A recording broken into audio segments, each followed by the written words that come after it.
இன்றைக்கி செம்மையான ரெசிபியோட வந்திருக்கேங்க. இட்லிக்கு சூப்பரான சைட் டிஷ்ஷு. இது கண்டிப்பாக ட்ரை பண்ணி பார்த்தீங்கன்னா அவ்வளோ சூப்பராக இருக்கும். இதுக்கு நீங்கள் அடிக்ட் ஆயிடுவீங்க, டேம் ஷூர்.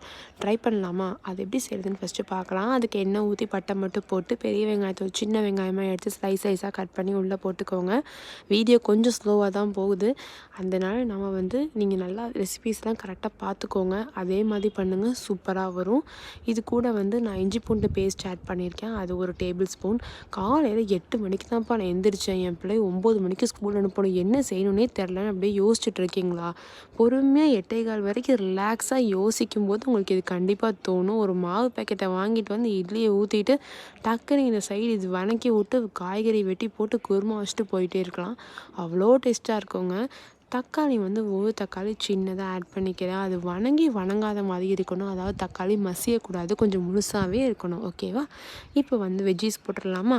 உருளைக்கிழங்கு நல்லா 2 உருளைக்கிழங்கு எடுத்து தோல்லாம் சீவி வச்சுருக்கேங்க. தோலோடு போட்டிங்கன்னா நம்மளுக்கு கஷ்டம், நல்லா இருக்காது சாப்பிடும்போது. தோலை சீவிடுங்க, சூப்பராக இருக்கும்.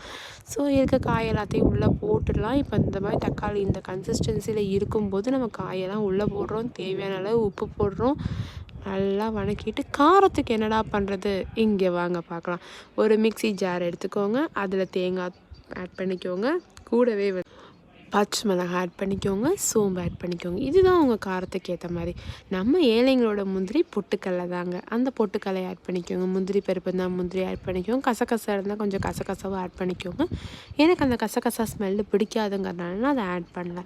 இப்போ அரைச்ச பேஸ்ட்டை உள்ளே ஊற்றும் போதே ஒரு வாசம் வருங்க, தனியாக செம்மையாக இருக்கும்.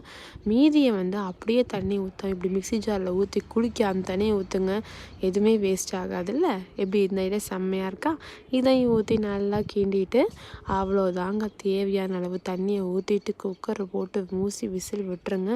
நச்சுன்னு 2 விசில் வர அளவு விட்டுருங்க. 2 விசில் வந்தோடனே சுட சுட ஒரு சைடில் இட்லியை ஊற்றுங்க.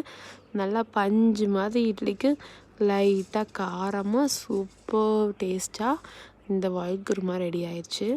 இப்போ தட்டில் சுட சுட எடுத்து வச்சு சாப்பிட்லாமா? வாங்க. தட்டில் நான் ஒரு 4 இட்லி வச்சுட்டு நல்லா இட்லி மிதக்கிற மாதிரி குருமா ஊற்றியாச்சுங்க. அப்படியே சுட சுட பிச்சு வாயில் வச்சா மெல்டின் மவுத்து தாங்க, சூப்பராக இருக்கும். ட்ரை பண்ணி பார்த்து எப்படி இருக்குன்னு சொல்லுங்கள். அதுக்கு முன்னாடி மறக்காமல் என் சேனல் சப்ஸ்கிரைப் பண்ணிட்டு போங்க, அப்போ தான் நிறையா வீடியோஸ் உங்களுக்காக நான் போட்டுகிட்டே இருப்பேன்.